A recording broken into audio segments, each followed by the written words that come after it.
Tenemos en el estudio a alguien que seguramente entiende esto mucho mejor que yo, el analista político, además hombre permanentemente informado del quehacer nacional e internacional. Voy a sacar el jugo también sobre lo que está pasando en Europa, con Rusia y con Ucrania. Parece que le van a dejar un regalito a Donald Trump, ¿eh?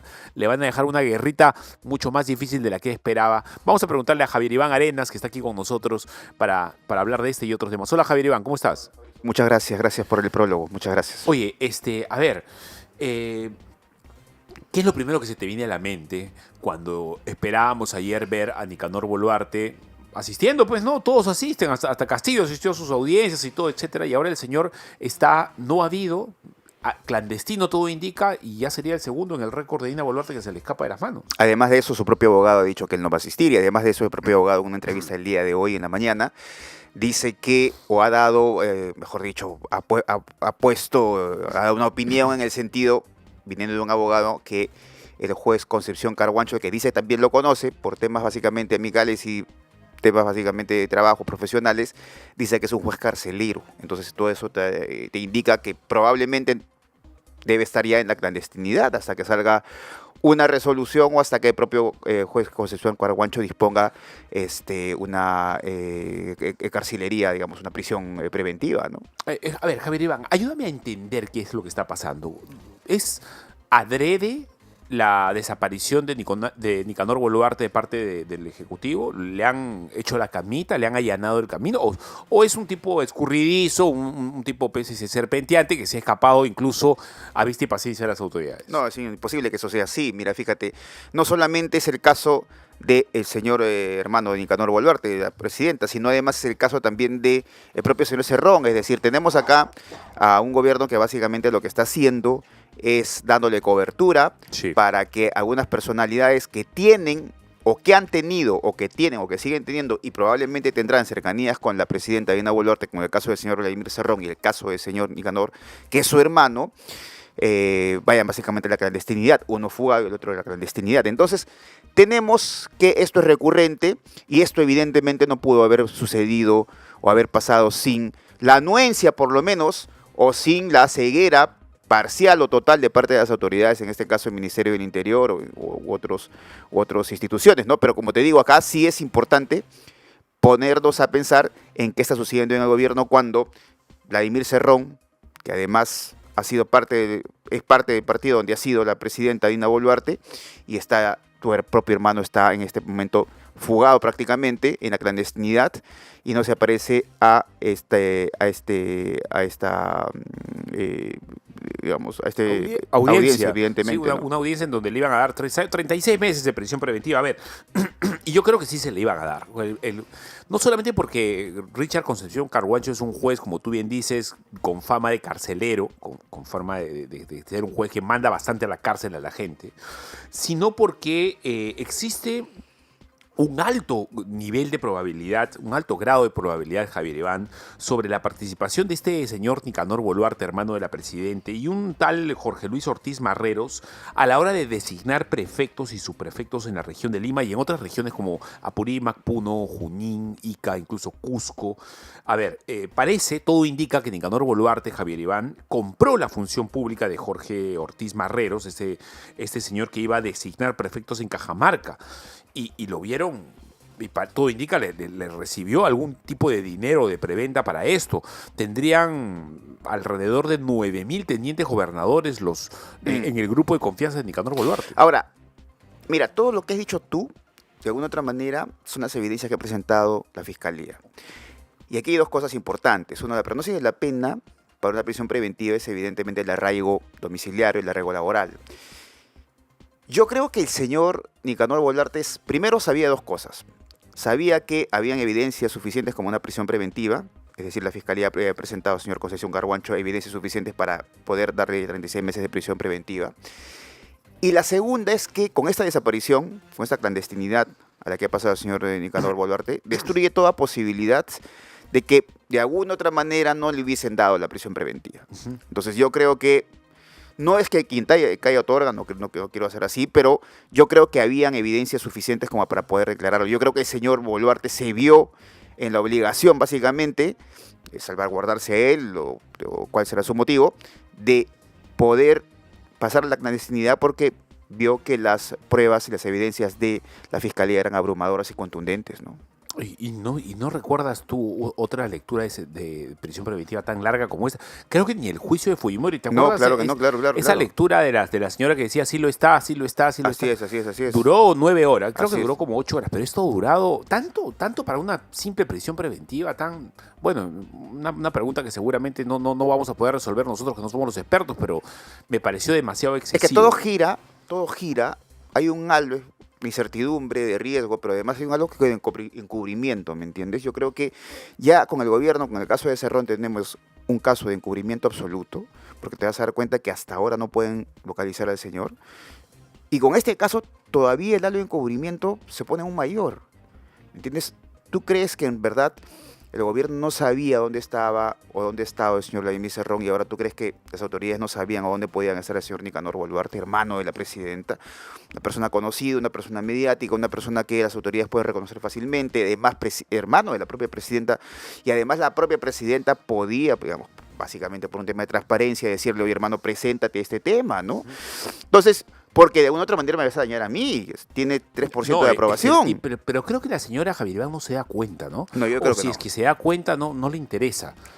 Yo creo que no, porque está jugando a un tema de que ella, su permanencia del gobierno no depende del señor Boluarte, sino depende básicamente del Congreso. Pero es una mirada bien corta esa, porque tarde o temprano en el 26 la señora va a salir y toda la poca influencia que pueda tener, o poco o mucha, se va a acabar y es probable que termine incluso en prisión. Claro que sí, va a terminar probablemente, si no en prisión, probablemente va a tener una persecución, ¿no? Por muchas cosas. Acuérdate que ella está denunciada por temas de derechos humanos también, en lo que sucedió después del golpe de Estado del señor Pedro Castillo. Entonces, a mí me parece que acá hay básicamente encubrimiento y un halo de encubrimiento, pero me parece que la señora Dina Boluarte, como lo indicas tú también, yo creo que no está básicamente en el terreno de la realidad política.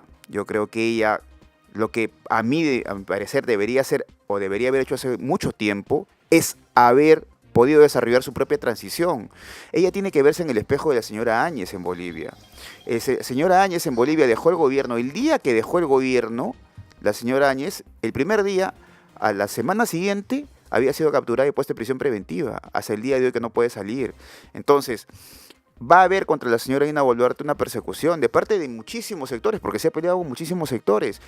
Y los sectores que ahora la cubren, los sectores que ahora la apoyan en el Congreso, no la van a cubrir, no le van a dar soporte, no le van a dar base, no la van a defender a partir del 2026. Y ella no tiene un partido, no va a tener una bancada, no tiene lo que Toledo tuvo con el señor Bruce, ¿me entiendes? No va a tener lo que el fujimorismo siempre ha tenido en una bancada, no va a tener lo que el señor Alan García tuvo con los congresistas, los 4 congresistas del APRA, acuérdate tú.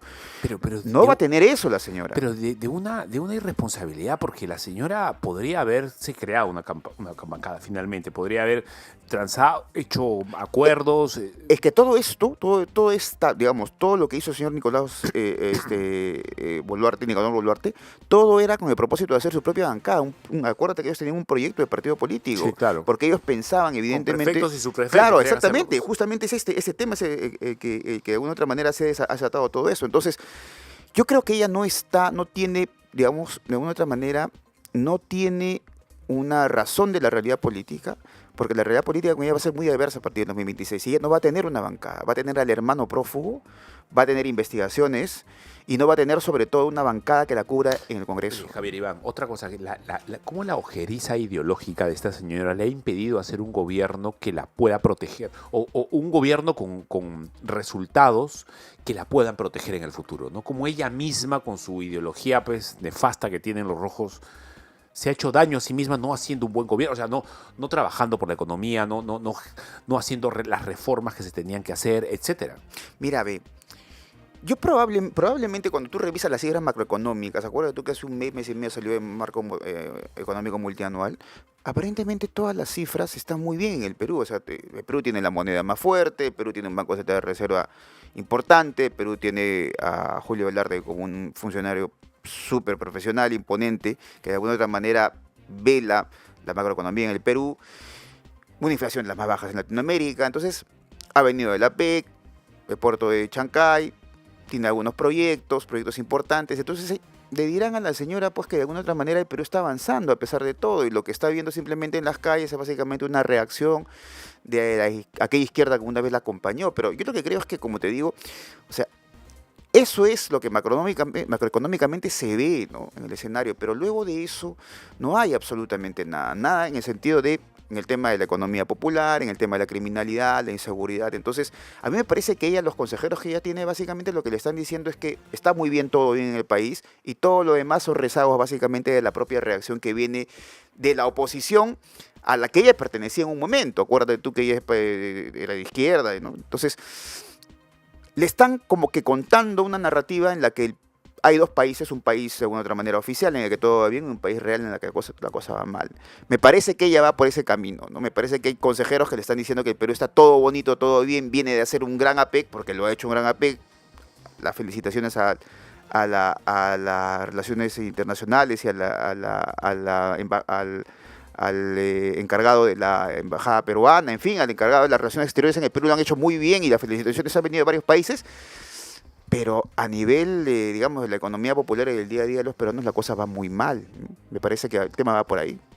Ahora, ¿qué es lo que debería haber hecho una señora como Dina Boluarte para no tener que estar expectante al 2026 y esperar una presión, una situación complicada? A ver, ¿tú cómo vislumbras el gobierno que debería haber hecho la señora para que Mira, yo lo que creo es que la señora primero ha debido hacer más políticas con mayor incidencia en el tema de seguridad pública. Y el otro tema, que es una cosa importante, es que la señora debió o debe haberse cuidado, por lo menos hasta ahora debe haberse cuidado las espaldas.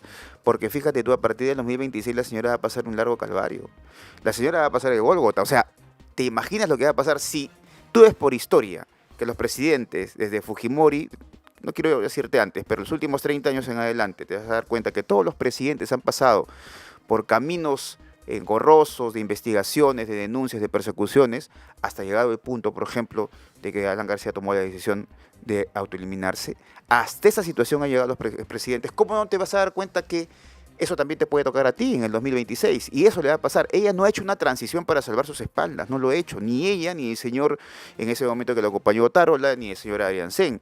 Entonces yo lo que creo es que mañana más tarde ella va a tener juicios, investigaciones, persecuciones, y no va a tener el respaldo de las bancadas que la respaldan justamente en el Congreso, ¿no? 10:16 aquí en Hora Punta, en Betel Radio 100.1 FM. Estamos con Javier Iván Arenas, analista político, hablando de la desaparición de Nicanor Boluarte, que está con paradero desconocido, por supuesto. Ayer tuvieron que leerle la prisión preventiva, que todo indica iba a ser adversa en su contra, de 3 años de preventiva, y desapareció. El abogado de Nicanor Boluarte incluso asegura que no puede ubicarlo. Qué raro que un abogado no pueda hacer bien su trabajo, no tenga contacto con No es su parte de la cliente. estrategia. Yo no ¿no? creo, ¿no? Claro. Tienen contacto, Claro, obviamente. evidentemente. Y obviamente el plan ha sido, voy a decir esto para desviar un poco Así la es, atención. exactamente, ¿no? Entonces, yo creo que la señora tampoco no se da cuenta de la magnitud de golpe que ella le produce esta desaparición, digamos, entre comillas, del señor Nicanor, ¿no? No se da cuenta de eso, porque es un golpe mortal para ella. En otras circunstancias, Fabricio, estaríamos hablando de una posible vacancia de la señora en el Congreso. Pero ahora no se puede porque evidentemente tienes un Congreso que no la va a vacar nunca. No, además no sé si ya, o sea, a ver, para vacarla necesitamos 6 meses por lo menos. Por lo menos. O sea, ¿quién va a querer vacarla? ¿Quién va a empezar un proceso de vacancia y luego vienen las elecciones adelantadas? Imposible. Ella se da cuenta de que su debilidad es su fortaleza, por así decirlo. El 3%, pues, de alguna otra manera, como que a ella la protege de ser un gobierno tan débil, la protege de la proximidad de las elecciones y de los intereses políticos que tienen los propios partidos políticos en el Congreso, ¿no? Bien, bueno, vamos a seguir el tema, seguramente el tema ¿tenemos un BTR de Nicanor Boluarte? ¿Sí? ¿No? ¿No lo tenemos? Correcto. Bueno, a ver, veamos un poco de portadas. Casi todas las portadas han estado, Javier Iván, el día de hoy con el tema de Nicanor Boluarte y de, obviamente, la audiencia que ha tenido el juez Concepción Carguancho alrededor de esto. Se ha demorado más de 3 meses en pronunciarse sobre la prisión preventiva el juez para Nicanor Boluarte y ayer no apareció juicio. Expreso lo pone claramente en su portada.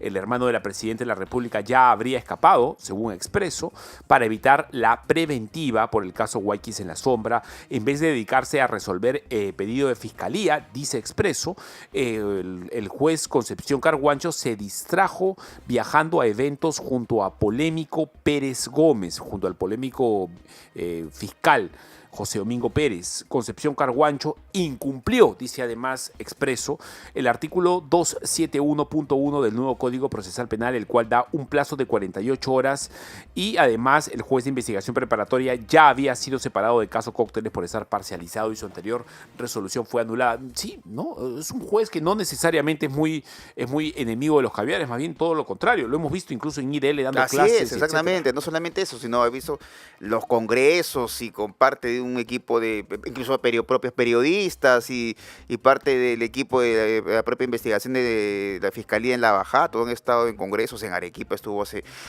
Él pertenece a este bloque pues mediático, político y jurídico, que lo que se encarga pues es de alguna otra manera de cumplir la función de la judicialización de la política, ¿no? O la politización de la justicia, ¿no? Qué raro, ¿no? Si hay un juez caviar que va a tener que decidir el futuro del hermano de la Presidente, enemiga de los caviares, porque los caviares se la han jurado a Dina Boluarte no solamente por las marchas y todo lo demás, sino porque no se ha empatado con ellos para el gobierno, ha sido Carguancho. A ver, es el juez a la medida de ellos. Es juez a la medida. Ahora, que no haya tenido la reacción que ha tenido, porque acuérdate que eres un juez probo, ¿no? Es un juez de alguna otra manera que se sujeta siempre al reglamento y a la rapidez del reglamento además, y entender que un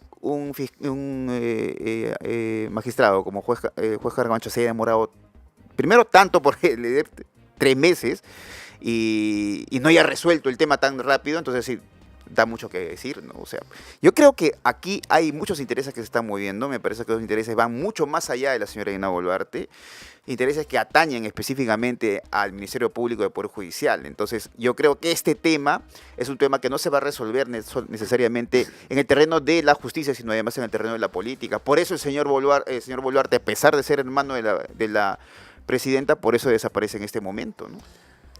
Otro tema que a mí me ha causado repelos, como decían antiguamente, por no decir náuseas o una animadversión así, es verlo o escuchar la voz, espero que no sea una IA, de Humberto Jara, hablando, todo indica, da la impresión de un dinero que Humberto Jara había recibido y debería seguir recibiendo de parte de la señora Mirta González Yep en el caso de FICOP.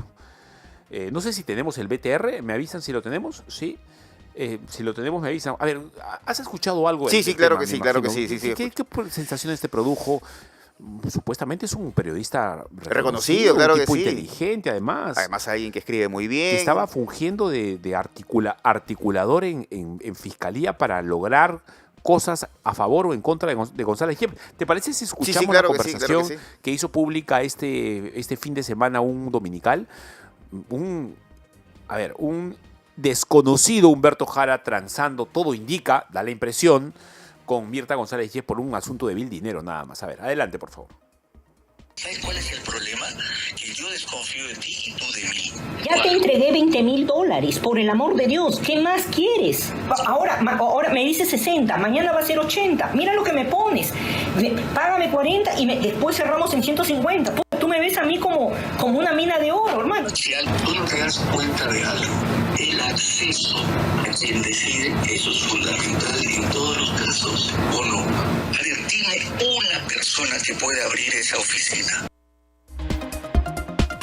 ¿Quién es esa persona que puede abrir la oficina de fiscalía? Él. A ver, Humberto Jara está que pavoneándose, está inflando el pecho de ser él el que le puede solucionar el problema a Mirta González Yep.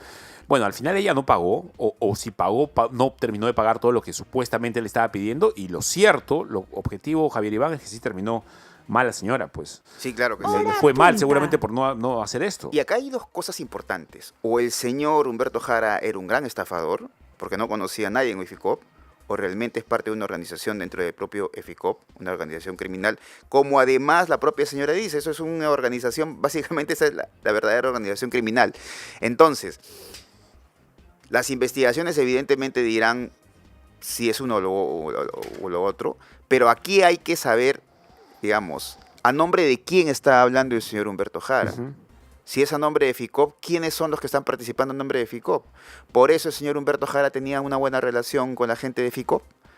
Entonces hay que ver, yo creo que esto es el inicio de una gran investigación para que finalmente nos lleve a saber quiénes son parte de esta organización criminal que lo que hacía era, tenía mucho poder, mucha información, eran como los Vladimiros Montesinos de los 90, y con esta información lo que hacían es chantajear, porque lo que estamos viendo es extorsión y chantaje. Entonces, ¿quiénes son estos policías o todos estos que participan en el FICOP, donde el señor Humberto Jara simplemente es un vocero que interconectaba?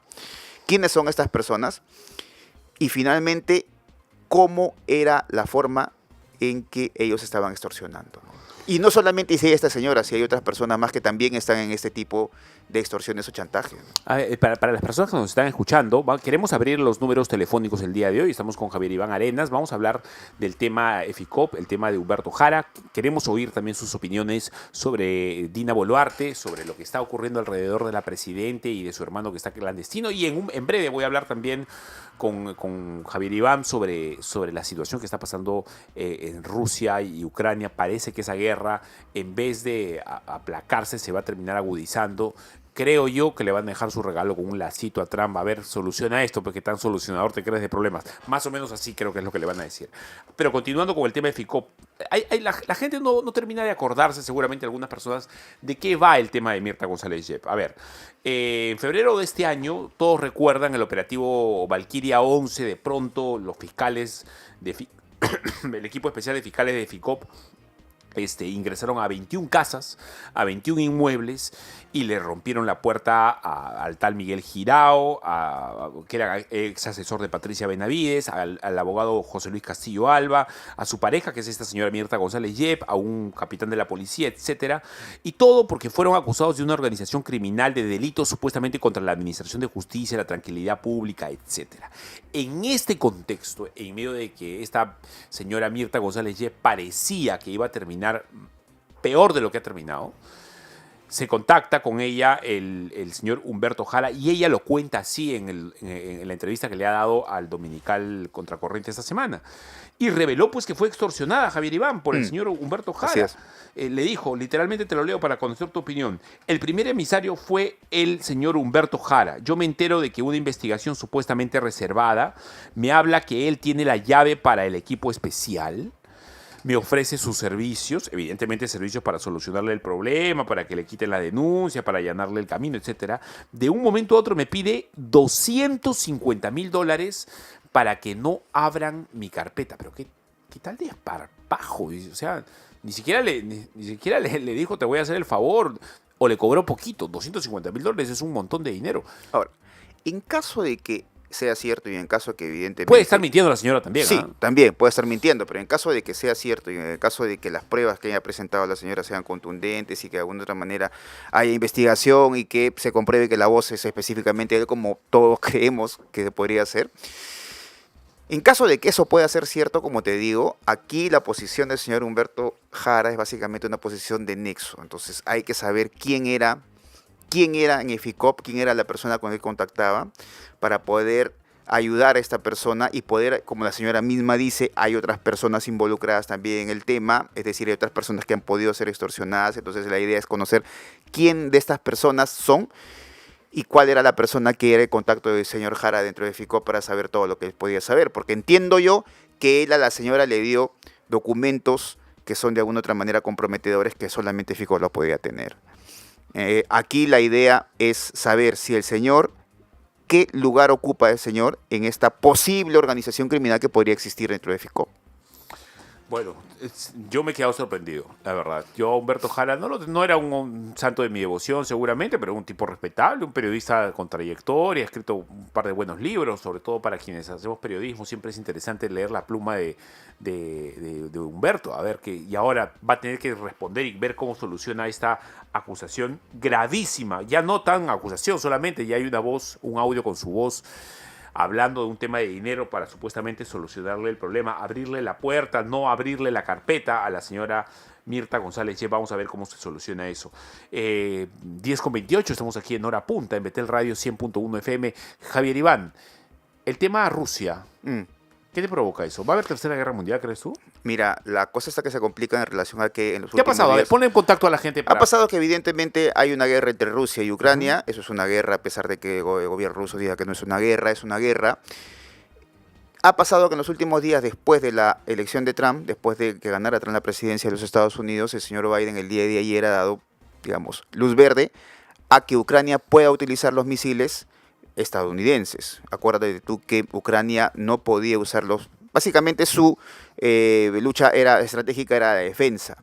Pero Ucrania no tenía misiles que no podían ser utilizados porque no tenían el visto bueno de los Estados Unidos. En este caso, el día de ayer, los Estados Unidos, lo que le he dicho, usted puede utilizar los misiles y estos misiles pueden utilizar ahora para no solamente un ataque defensivo, sino un ataque ofensivo. Ya lo ha utilizado. Entiendo yo que hoy día en la mañana lo que han hecho es destruir una base donde tenían misiles que justamente iban a ser enviados contra Ucrania. Eso abre las posibilidades a que, como lo ha dicho el propio Putin, abre posibilidades de que pueda tener un ataque, digamos, una respuesta con un ataque contundente, entre comillas, pero además utilizando algunas armas atómicas. Es lo que ha dicho Putin. Eso es una escalada, también Putin ha Lo ha dicho... refrendado la Cancillería, la propia gente de Relaciones Exteriores de Rusia, creo que es una señora, una ministra, Sí. ha dicho Sí. exactamente que eso es lo que dijo Putin. Así es, exactamente. Y ha dicho además una cosa importante. Ha dicho que Estados Unidos está echando leña al fuego y por primera vez van a ser atacados por armas directamente provenientes de la OTAN. O sea, ya saben que es evidentemente todas las armas y los apoyos de Ucrania es de la OTAN, pero ahora tiene el visto bueno para atacar a Rusia con ese tipo de misiles que son intercontinentales, muchos de ellos, ¿no? Ardua tarea tratar de saber qué cosa es lo que pasa por la cabeza de Putin ahorita, pero podemos tratar de hacer un ejercicio, Javier Iván. A ver, tiene tan poco dominio propio, aún en esa situación de presión tal, Vladimir Putin, que va a reaccionar sabiendo que el 20 de enero hay un cambio de timón en el mundo, en Estados Unidos, y que si él aguanta hasta el 20 de enero, es probable que sea un respiro porque ellos mismos ya no quieren guerra, me imagino. Están esperando que Trump llegue. ¿Es un espacio de tiempo que va a tener que aguantar hasta que llegue Trump? Mira, yo creo que... ¿O no va a aguantar? Todo el mundo decía primero, todos los internacionalistas y expertos en geopolítica decían que el gobierno iba a caer y que probablemente iba a haber una especie de putsch, una especie de golpe de Estado contra el señor Putin. Eso no ha habido. Rusia sigue produciendo armas, Rusia además tiene armas de Irán, tiene armas de Norcorea, norcoreanos están peleando, dice que aproximadamente van a ser 100.000 norcoreanos en los próximos meses. Entonces, Rusia ha aguantado todo el armamento que ha tenido Ucrania. Evidentemente se ha quedado sin armamento Rusia, pero tiene capacidad de producción todavía. La economía, a pesar de que tiene una inflación muy alta y a pesar de todas las sanciones económicas que tiene, todavía sigue resistiendo. Sí, claro. Entonces Rusia de alguna otra manera está resistiendo, pero evidentemente también la resistencia no va a ser para siempre. Esa es una guerra de desgaste. Es por eso que Rusia en los últimos días ha atacado básicamente bases energéticas para destruir, viene el otoño y viene el invierno, para destruir y que los ucranianos no tengan energía para generar calor, ¿no? Entonces, en ese sentido, en ese contexto, que viene un otoño, viene el cambio de gobierno, viene el invierno, y Rusia además ha tenido que buscar a Norcorea, en ese sentido, Putin evidentemente tiene que tender puentes junto con Trump y junto con Zelensky para poderse poner de acuerdo. Ahora, ¿cómo va a ser eso? Solamente eso. Yo entiendo que van a quererse quedar con la región del Donbass, van a querer quedarse con la región de Donetsk, que son regiones muy importantes. El Donbass es una región donde básicamente están las cosas importantes, están las tierras raras, están los minerales y están además las tierras negras. Acuérdate tú, Ucrania significa tierra negra, es decir, Ucrania es el granero de esta parte de este mundo. Entonces, se pueden quedar con esas tierras que son muy fértiles, que tienen además minerales, pero solamente si Ucrania acepta eso, ¿no? Y luego que Ucrania evidentemente no tenga de cada 2 o 3 décadas no pueda ser parte incluido dentro de la OTAN, este ejército que está formado entre Estados Unidos y Europa. ¿Quieres decir que tú sí crees que Putin se va a aguantar? A ver, yo creo que tiene toda la posibilidad de aguantar todavía, me parece. Ahora, que aguante 6 o 7 meses ya va a ser muy difícil, pero como te digo, al hombre todavía no lo ha movido, tiene más de 2 años, la guerra va a cumplir en febrero 3 años. Entonces, a pesar de ser una especie de no una guerra propiamente dicho, como dicen los rusos, sino una acción estratégica, puntual, pero a pesar de eso el gobierno está resistiendo, Putin está resistiendo y se mantiene todavía incólume. A pesar de eso, Rusia está vendiendo gas, claro, no en la dimensión que estaba vendiendo, pero está vendiendo gas a España. Rusia vende gas a Francia, Rusia vende gas a Alemania, o sea, Rusia vende gas a China. Todo eso de alguna otra manera se sigue manteniendo todavía. Entonces, mientras Rusia siga vendiendo gas y siga vendiendo petróleo, entonces Rusia va a tener todavía posibilidades de seguir adelante con la guerra. Evidentemente también ellos no quieren, porque han muerto cientos de miles de jóvenes. Y además no tiene un ejército preparado a tal punto de que están trayendo norcoreanos. Ambos, creo yo, están en la situación de ya no aguantar más. Es una guerra de desgaste, eso es una guerra de quién gana o quién defiende, eso no es una guerra de desgaste, quien se desgasta rápido es el que pierde. Es una característica distinta de la guerra. Entonces, aquí hay dos cosas. La solución pasa por ¿qué? ¿Qué tipo de solución? Quitarle o cercenarse el territorio, decirle el territorio ganado del Donbass y el Donetsk ya te pertenece para ti Rusia y una zona desmilitarizada, o proseguir con la guerra. Yo no sé qué querrá Zelensky en ese sentido, ¿no? Zelensky tiene todas las posibilidades de seguir adelante. Alemania ha dicho que va a seguir apoyándolo, pero además la economía de Alemania no está muy bien, Francia también, Inglaterra también le ayuda, pero tampoco la economía no está muy bien para de alguna otra manera poder continuar con la guerra, ¿no? Va a ser fundamental Trump. Va a ser fundamental Trump para ponerse de acuerdo. Le ponen evidentemente una forma más difícil de ponerse de acuerdo. O sea, no es tan sencillo. Mira, la guerra no es tan sencilla, la guerra necesita procedimientos, cierto tipo de cosas, tiempos, pero además la logística es importante en ese sentido. O sea, Ucrania tiene en este momento aviones F-35. No, los aviones F-35 de Ucrania no son los aviones, o sea, los ha podido utilizar ahora recién, cuando tenía dos cosas, permisos y pilotos. Ucrania tiene armamento, pero no lo ha podido utilizar ahora. La guerra va a ser mucho más cruenta en los próximos meses antes que venga lo que se llama la Rasputiska, que es una especie de lluvias y lodazal donde la logística y los recursos hace mucho más difícil la guerra. Entonces vamos a tener una guerra de desgaste en los próximos meses, se van a cumplir 3 años, viene Trump y van a tener que ponerse de acuerdo porque de lo contrario ambas economías van a sufrir más de lo que están sufriendo ahora. Para terminar, ¿vamos a ver reventar una bomba nuclear en vida nosotros? Yo no creo. ¿Crees tú todavía que en algún momento te vas a levantar con No, la no creo, noticia no de que creo. reventó en Sebastopol o en Odessa? No o creo. en Va Kiev? a ser muy difícil que eso ocurra.